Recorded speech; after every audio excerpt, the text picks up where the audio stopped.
देश की राजनीति को मोड़ने की ताकत रखने वाली उत्तर प्रदेश की धरती की सबसे पाकीज़ा जगहों में से एक शहीदी धरती गाजीपुर में आकर मुझे अपूर्व अनुभूति हो रही है। और यह चुनाव जो उत्तर प्रदेश के विकास पुरुष कहे जाने वाले यशस्वी मुख्यमंत्री रहे माननीय अखिलेश यादव जी के नेतृत्व में आप सब लड़ रहे हैं,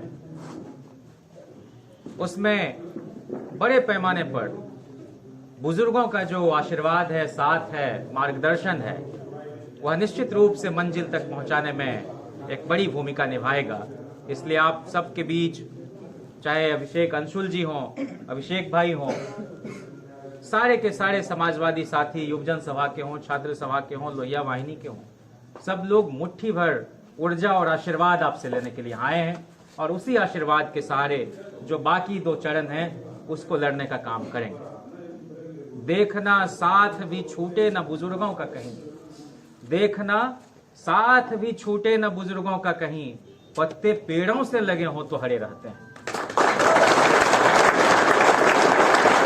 और कहते हैं कि अभिवादनशीलस्य नित्यम वृद्धोपसेविनः चत्वारि तस्य वर्धन्ते आयुर् विद्या यशो बलम।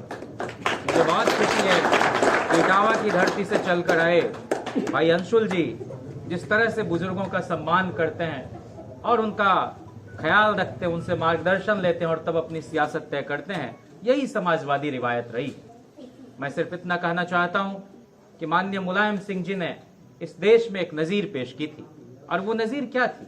वो नजीर थी सामाजिक भाईचारा की, एकता की, बंधुत्व की, सबको गले लगाकर साथ बढ़ के समाज को एक नई ऊंचाई पर ले जाने की। उन्होंने अपने पूरे शासनकाल में जो एक सबसे बड़ा सूत्र पकड़ा और पूरे सूबे को चलाया, वो बार बार कहते थे कि रोटी कपड़ा सस्ती होगी, दवा पढ़ाई मुफ्ती होगी।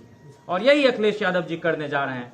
केजी से लेकर पीजी तक लड़कियों की पूरी तालीम उन्होंने सरकारी खर्चे पर उठाने की बात दोहराई और इसलिए इस बात को घर घर तक पहुंचाने की जरूरत है कि महिलाओं की भागीदारी सबसे ज्यादा हो। इसके लिए नेताजी बार बार अपने लगभग हर मंचीय भाषण पर, चाहे सदन के अंदर हो कि वो पब्लिक मीटिंग हो, कहते रहते थे। और इसलिए हर तरह की नौकरियों में अखिलेश जी ने कहा है कि महिलाओं को 33% आरक्षण देंगे और उनकी भागीदारी बड़े पैमाने पर सुनिश्चित करेंगे। समाज का कोई हिस्सा छूटने न पाए, इसके लिए अखिलेश यादव जी ने कहा है कि हम जातिवार जनगणना कराएंगे, किसी जाति बिरादरी के खिलाफ नहीं, बल्कि कौन लोग छूट गए हैं विकास के क्रम में उनको सामने लाने के लिए, उनके लिए योजनाएं बनाने के लिए उन्होंने कहा कि सबको गिनो और जिसकी जितनी संख्या भारी उसकी उतनी हिस्सेदारी। तो उन्होंने किसानों के लिए, क्योंकि आप जान रहे हैं कि यह ऐसा अद्भुत देश है जहां की ग्रामीण अर्थव्यवस्था आरंभ से कृषि और पशुपालन पर चलती रही है, सिर्फ उत्तर प्रदेश की नहीं, पूरे भारत की। और इसीलिए किसानों ने जब खेतों को सींचने का काम किया तो फसलें लहलहा उठी। चौधरी चरण सिंह जी के जमाने से, आजादी के भी पहले रहबरे आजम दीनबंधु सर छोटू राम जी के जमाने से, ताऊ देवीलाल जी के जमाने से, चौधरी महेंद्र सिंह टिकैत जी के जमाने से किसानों की हुकूमत रही। और इसीलिए किसान जब दिल्ली के बोट क्लब पर 2 रैली कर देते थे तो दिल्ली का शासन हिलने लगता था। देश का किसान बोल रहा है, इंदिरा शासन डोल रहा है, ये नारे लगते थे। इसलिए किसानों की हुकूमत को, उनकी सत्ता को फिर से वापस लाने के लिए अखिलेश यादव जी ने कहा है कि चाहे डीएपी हो, यूरिया हो, जो छोटे जोत के किसान हैं उनको हम मुफ्त देने का एक निश्चित परिमाण में काम करेंगे। कोई ऐसा खेत नहीं होगा जहां सिंचाई की व्यवस्था नहीं होगी। हर हाथ को काम, हर सर पर छत, हर खेत में पानी, यही हम लोगों का, समाजवादियों का लक्ष्य है। इसलिए इस बार गाजीपुर से 7 विधानसभा सीटों पर जो भी उम्मीदवार खड़े हैं, चाहे सदर में हो, चाहे जंगीपुर में हो, चाहे मोहम्मदाबाद में हो, चाहे जहूराबाद में हो, चाहे जमनिया में हो, हर जगह सबको इकट्ठे होकर वोट करना है। हम सबकी निगाहें सिर्फ और सिर्फ इस बात पर लगी हुई हैं कि कैसे लखनऊ का शासन बदले, और लखनऊ का शासन बदलने का मतलब है कि दिल्ली की हुकूमत को उखाड़ के बंगाल की खाड़ी वापस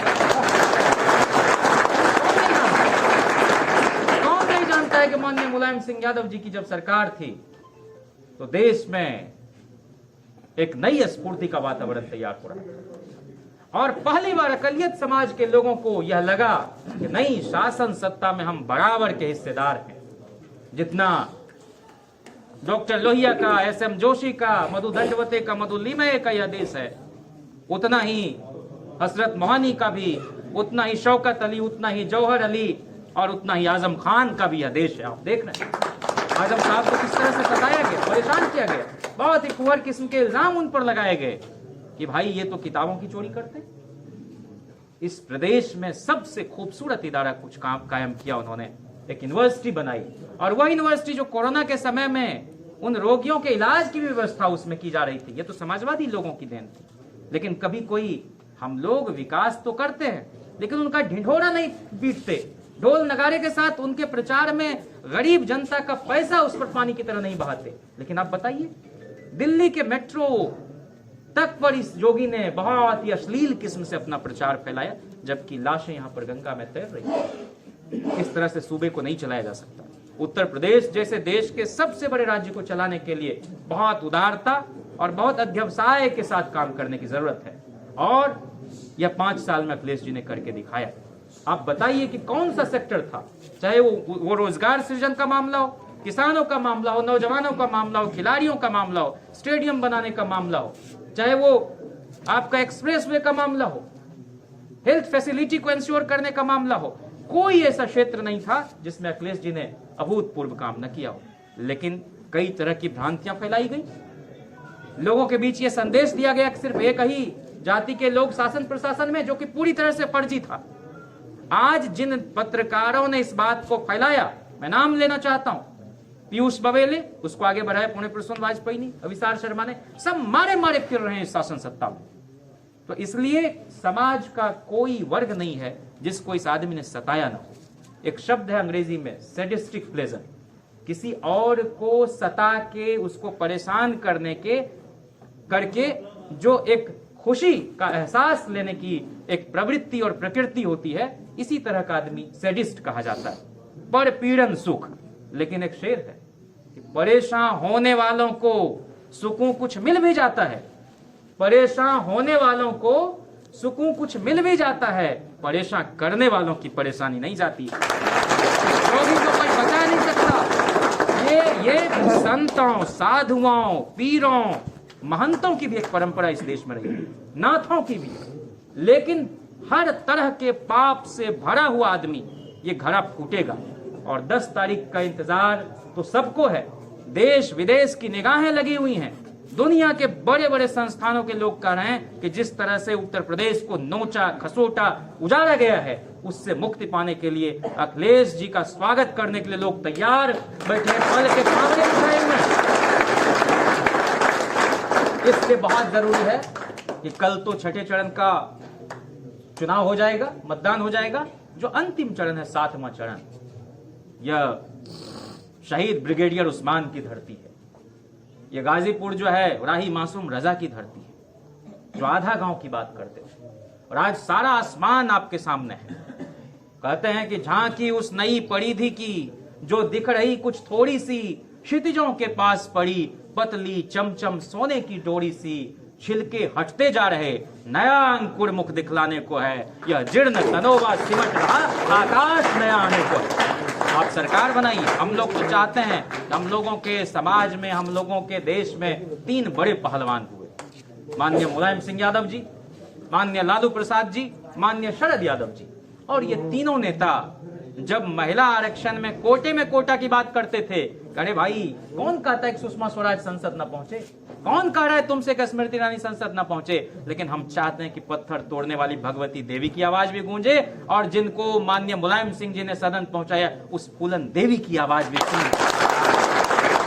और इसलिए इसी भावना का ख्याल रखते हुए इन लोगों ने जो नैरेटिव सेट करते हैं समाज में, जो ओपिनियन मेकिंग का काम करते हैं, उस टाइम्स ऑफ इंडिया ने छापा, उसका उन्वान था 3 Yadavas opposed women reservation bill.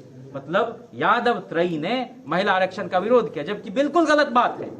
इन तीनों ने कहा कि महिला आरक्षण 33 नहीं 66% कर दो, लेकिन उसमें हमारे समाज की महिलाएं भी दिखाई पड़े। तो इस बात को पहुंचाना है। किसी के खिलाफ समाजवादी हो ही नहीं सकते। समाजवादी लोग पूंजीवादी लोगों के खिलाफ हैं, इस देश बेचने वाले लोगों के खिलाफ हैं, और समाजवादी लोग किसानों के हिमायती हैं। इस बात को पहुंचाना है, इसीलिए लोगों को दर्द हो रहा है। इस देश को 4 लोग नचा रहे हैं, 2 देश बेच रहे हैं, 2 देश खरीद रहे हैं। इन चारों को चित्त कर देना है, जनबल के आगे धन बल की हार करानी है, और ये गाजीपुर की धरती से ये बड़ा संदेश देना है। हम लोग यही गुजारिश, यही निवेदन करने आए हैं, बल्कि आपसे आशीर्वाद लेने आए हैं। मुट्ठी भर ऊर्जा लेकर हम लोग लौटना चाहते हैं दूसरे इलाके में, दूसरे गांव में। और आप सब लोगों ने बड़े ऊंच नीच देखे हैं, बड़े उतार चढ़ाव देखे हैं। आपने ही देखा है कि कैसे समाज में एकता कायम हुई। मिले मुलायम काशीराम, हवा में उड़ गए जय श्री राम। यह भी इसी सूबे में हुआ, लेकिन वो कई तरह की ताकतें हैं जो हमारी एकता को नहीं बरकरार रखने देना चाहती हैं। लेकिन अखिलेश यादव जी के मुख्यमंत्री बनने का मतलब है 2022 में कि 2024 आपका इंतजार कर रहा है, और उत्तर प्रदेश से एक बड़ी ताकत दिल्ली में जाने रहा है। और यहां पर अगर सरकार बनती है, आप यह जानिए कि माननीय मुलायम सिंह जी हो, माननीय लालू यादव जी हो, माननीय शरद यादव जी हो, ये लोग शतायु भी होंगे, 100 साल की उम्र जिएंगे। हम लोग चाहते हैं कि ये तीनों स्तंभ हमारे बीच रहें, हमारे बुजुर्ग रहें समाज में, और उनका आशीर्वाद हम लोगों को मिलता रहे। माननीय अखिलेश यादव जी आज न कल लाल किले पर चढ़ के इस देश का झंडा लगाएंगे। इसलिए 7 तारीख को कुछ नहीं देखना है, कुछ नहीं सोचना है। सोचना सिर्फ इतना है कि 5 साल में कितनी जिल्लत की जिंदगी हमारे बुजुर्गों ने, नौजवानों ने, किसानों ने, महिलाओं ने जिया है। किसी की इज्जत आबरू अस्मत के साथ खेला गया, क्रूर व्यवहार हुआ है, परिजन को सौंपा नहीं गया है उनका पार्थिव शरीर। कॉन्स्टिट्यूशन, संविधान इस बात की गारंटी देता है, right to life and right to dignified life, जिंदगी जीने का अधिकार और गरिमापूर्ण जीवन जीने का अधिकार। वैसे ही मृत शरीर को भी यह हक है कि उसको पूरे सम्मान के साथ अंतिम संस्कार किया जाए या दफनाया जाए। लेकिन क्या हुआ इस कोरोना काल में? इसका मतलब है कि पूरा हेल्थ सिस्टम ध्वस्त करा दिया इन लोगों ने, और उससे निपटने के लिए आगे भी कोई योजना नहीं है। इसलिए माननीय अखिलेश जी ने अपने वचन पत्र में इस बात को दोहराया है कि हम हर मंडल में सारे एम्स जैसी फैसिलिटी वाला, सुपर स्पेशलिटी वाला हॉस्पिटल तैयार करेंगे, जिसमें सारे गरीब गुरबों का इलाज होगा और किसी की जान जो है असमय नहीं जाने पाएगी। इसलिए हम सभी लोग इकट्ठे होकर अंतिम 2 चरणों के चुनाव में, और यहाँ जो 7 तारीख को होना है, पूरी ताकत के साथ ज्यादा से ज्यादा तादाद में वोट गिराएं, किसी का वोट नहीं छूटने पाए। और पार्टी जो नंबर जारी करती है, नौजवान साथी हैं, कहीं कोई गड़बड़ी की सूचना मिले, तुरंत आप पार्टी को उस बात की जानकारी देंगे, उस पर कार्रवाई होगी। सब लोग चौकस चौकन्ने मुस्तैद हैं, और इस बार अगर किसी तरह की कोई गड़बड़ी हुई तो जो देश के इतिहास में नहीं हुआ होगा वो होगा। चूंकि अखिलेश जी बार बार कर रहे हैं कि हम चुनाव नहीं लड़ रहे, पार्टी चुनाव नहीं लड़ रही, हमारे नेता चुनाव नहीं लड़ रहे, प्रत्याशी चुनाव नहीं लड़ रहे, उत्तर प्रदेश की जनता चुनाव लड़ रही है, इसलिए जनता को नहीं हराया। इसलिए साइकिल छाप के सामने वाला बटन दबाकर अपने अपने प्रत्याशियों को आप भारी मतों से विजयी बनाएं, उत्तर प्रदेश को कुव्यवस्था से मुक्ति दिलाएं, उत्तर प्रदेश में एक साफ सुथरी, स्वच्छ, सशक्त और समाजवादी मूल्यों वाली सरकार का गठन होगा। तो इस देश को भी इन बलवाइयों, दंगाइयों, लुटेरों, पॉकेट मारों से निजात दिलाने में हम लोग कामयाब होंगे। बहुत शुक्रिया। इनकलाब जिंदाबाद, समाजवाद जिंदाबाद, नेताजी जिंदाबाद, समाजवादी पार्टी जिंदाबाद, साइकिल छाप जिंदाबाद।